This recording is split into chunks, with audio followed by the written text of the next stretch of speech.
Entonces, resumiendo, hay tres clases de proteínas de membrana.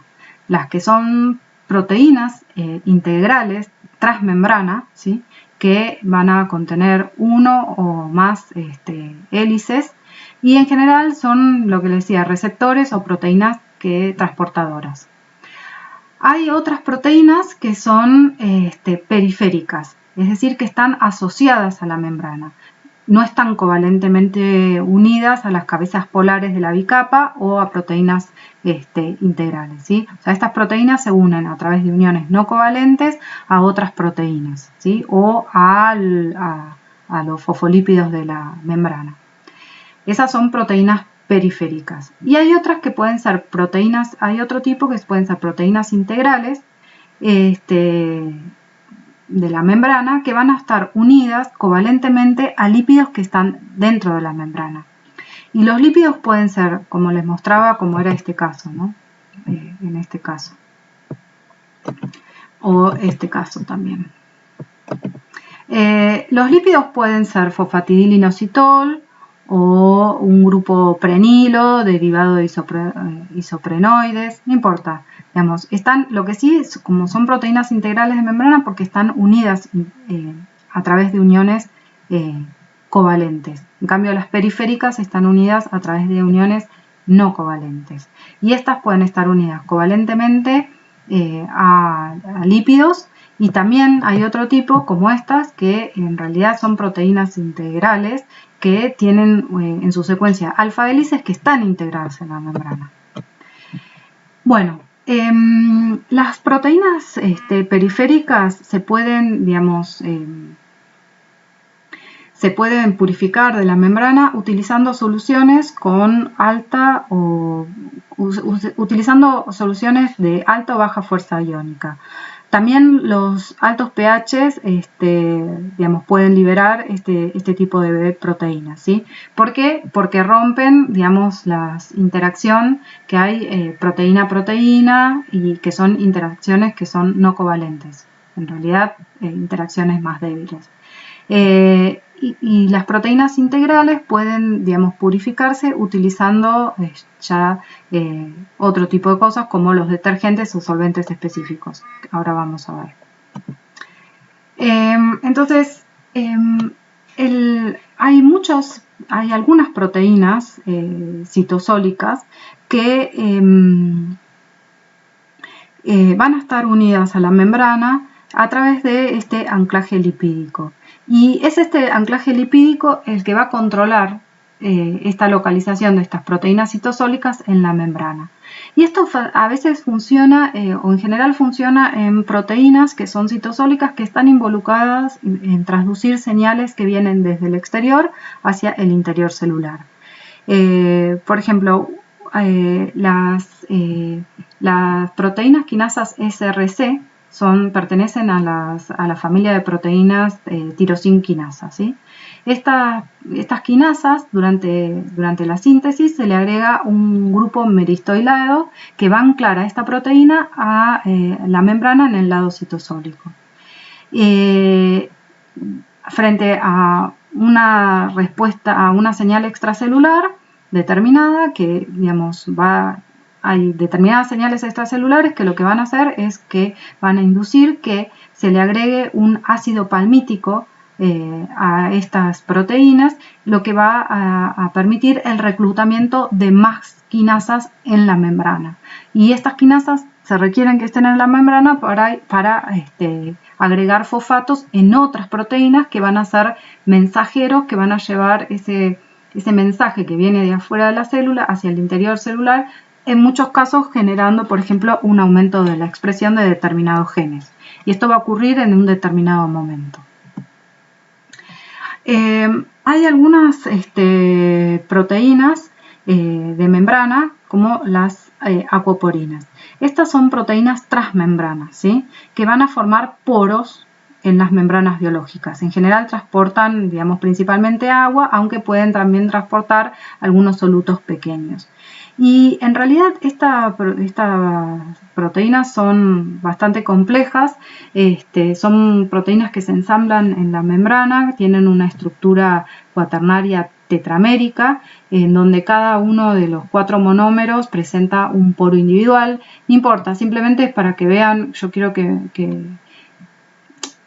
vean que hay como una complejidad de ensamble y de proteínas que están metidas en la membrana y que van a realizar distintos tipos de funciones, en este caso, por ejemplo, permitir transportar agua hacia el interior celular y algunos solutos. Digamos, existen unos diagramas de hidropatía que permiten determinar o predecir de una secuencia aminoácidica conocida aquellos aminoácidos que posiblemente van a estar implicados en la formación de alfa hélice. O sea, a veces uno por ahí necesita purificar o quiere saber la naturaleza de la proteína con la que está trabajando y puede realizar este tipo de análisis. El índice de hidropatía, digamos, se va a graficar. Yo, sinceramente, o sea, el que quiera, que puede profundizar en cómo se mide esto, yo lo invito fuertemente a que lo haga. Yo simplemente voy a decir que este índice de hidropatía se grafica en el eje Y y en función, digamos, del número de aminoácidos de la proteína que yo estoy estudiando.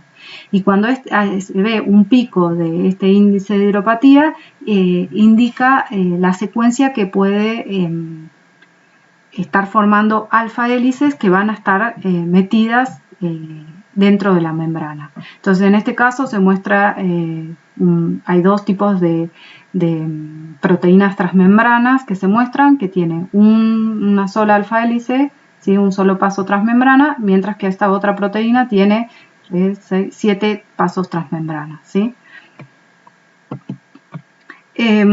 Y al igual que los fosfolípidos que eran glicosilados, muchas proteínas de membrana también son glicosiladas.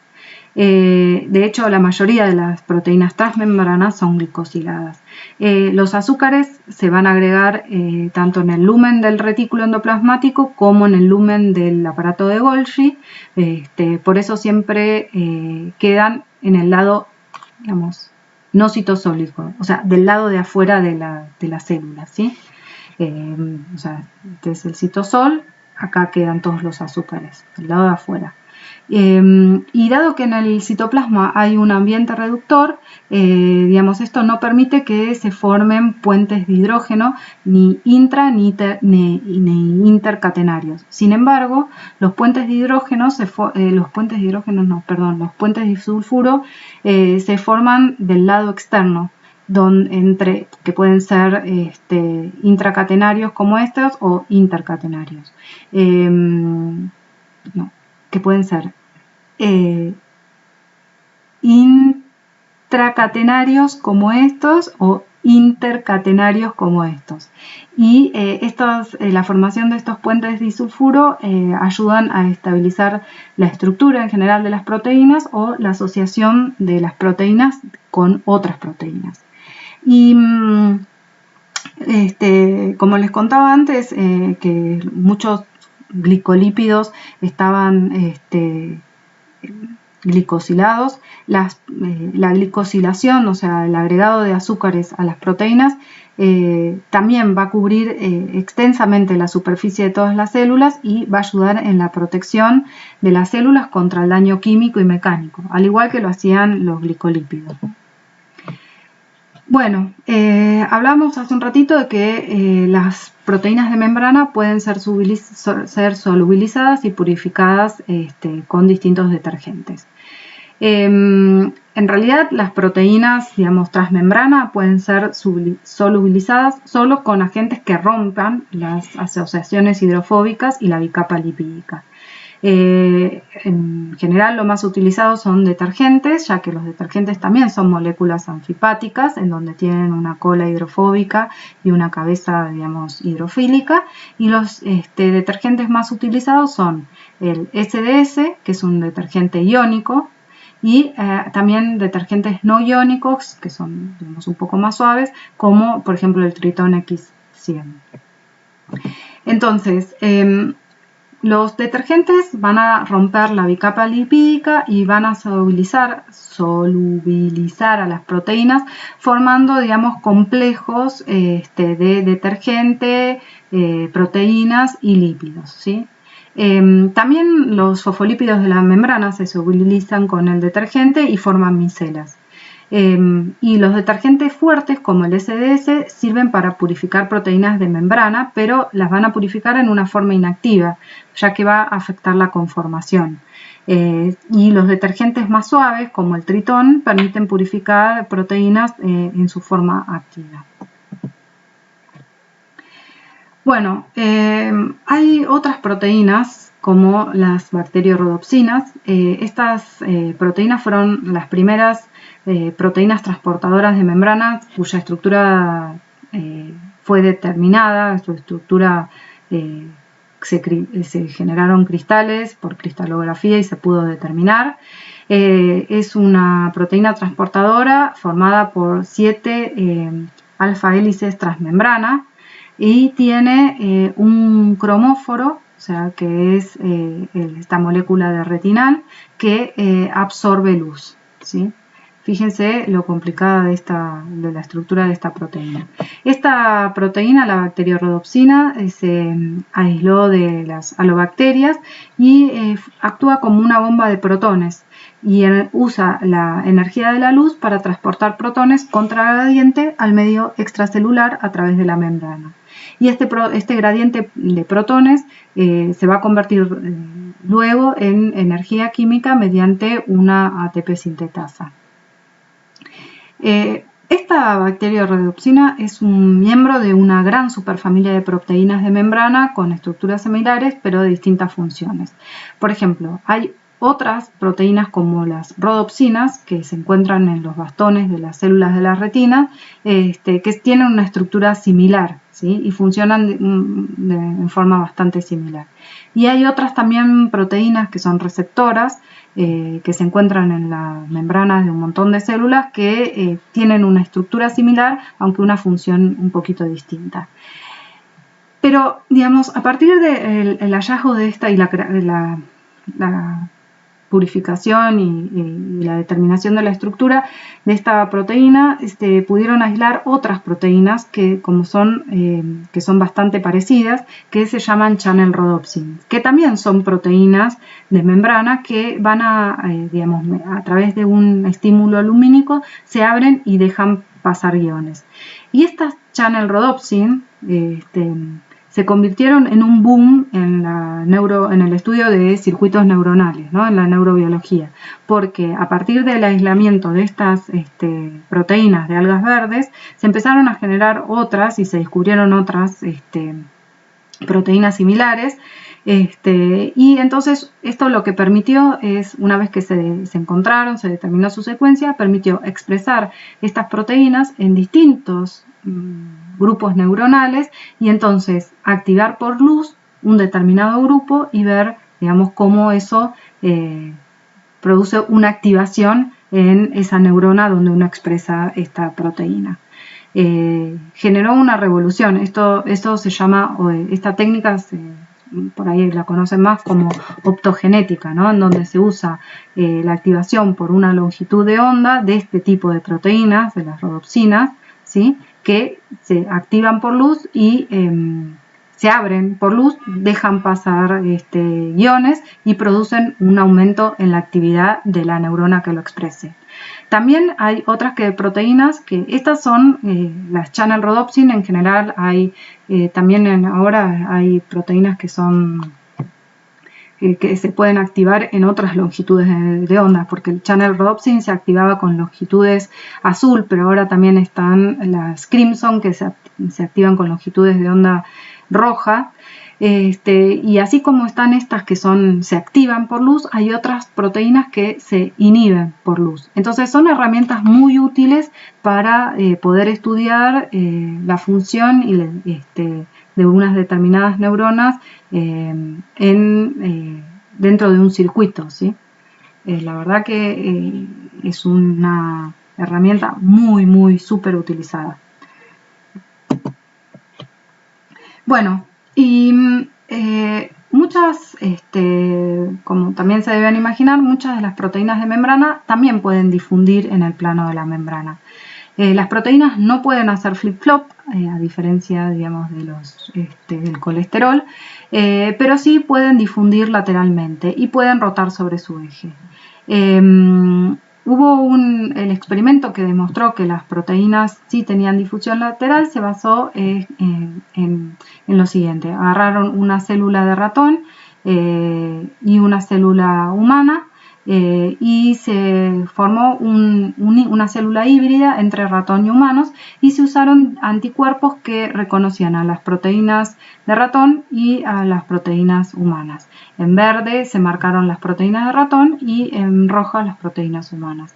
Y lo que se vio es que este heterocarión formado por la fusión de estas dos células, bueno, al principio sí, las proteínas, digamos, de humanas se mantenían en su mitad, y las proteínas de ratón se mantenían en su otra mitad, ¿sí? Porque, digamos, sin embargo, un pasado tiempo, lo que se vio es que ambos tipos de proteínas eran capaces de difundir por toda esta célula heterocarión formada.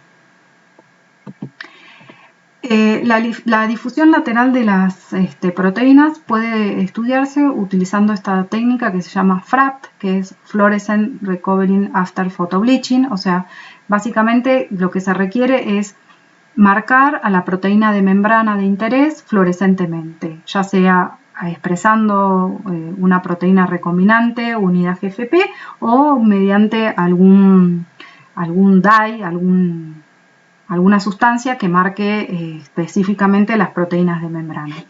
Entonces, se le tiene a la célula y a las proteínas de membrana marcadas, y se hace un bleaching, o sea, se le hace un blanqueo en una determinada zona de la membrana. Y luego lo que se va a medir es el tiempo que tardan las proteínas no blanqueadas y que están marcadas, o sea, se blanquea esta zona, ¿sí? Entonces después lo que se va a medir es el tiempo que tardan estas proteínas que también están marcadas fluorescentemente y que no fueron bleacheadas, que no fueron blanqueadas, en migrar a la zona esta blanqueada, ¿sí? Entonces esto permite determinar el coeficiente de difusión de las proteínas de membrana. Así, en general, uno no puede ver en particular. Para mirar en particular la difusión de una proteína, bueno, hay que hacer un single track de esa proteína. Esto es a nivel, digamos, proteínas, poblacional, poblaciones de proteínas. Y bueno, la célula puede confinar proteínas y lípidos en dominios específicos dentro de la membrana. Por ejemplo, las células epiteliales van a confinar proteínas y distintos tipos de lípidos en distintas zonas, por ejemplo, a través de la formación de estas uniones tight junction entre, por ejemplo, distintas células, ¿sí? Esta partecita de la membrana se une y entonces genera como, bueno, distintos dominios en donde se van a encontrar, en este caso, la proteína verde A, y para abajo se encuentran las proteínas rojas B. Pero también hay otras estrategias que utiliza la célula para restringir la movilidad lateral de las proteínas en la membrana. Por ejemplo, y algunas de estas estrategias son, bueno, algunas proteínas pueden ensamblarse en grandes agregados en determinados lugares de la membrana. Por ejemplo, las bacteriorredopsinas, que son complejos proteicos muy grandes de 7 pasos de membrana, se ensamblan en determinados lugares.